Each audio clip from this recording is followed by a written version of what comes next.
In continuation again about illegal structure, um, it's really amazingly negative that we may find out some issues and concerns and cases. For example, in our land,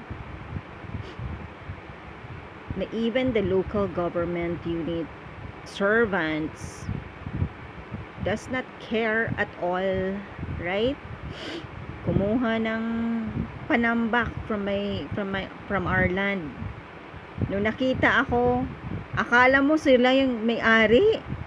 Pumunta na dun sa field. Sabi ko, excuse me, sino po kayo? This is a private property. Aba, yung palang tumakbo na si Abel Flores, kasama yung isang municipal councilor, at meron daw kasamang taga Batangas, someone, na gusto daw mag-invest. Imagine, tapos itong Abel Flores na to, hindi malanga sa akin pinakilala yung iba.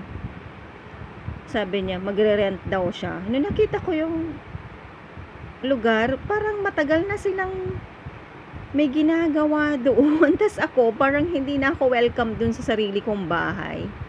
At has gone crazy na yung squatter namin, katabi namin.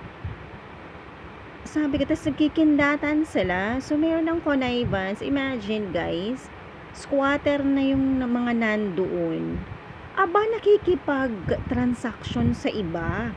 Actually, before, nung nandun nga ako, nagsisilbi yung mga squatter ko doon sa isang Chinese family who is also illegally farming in my land.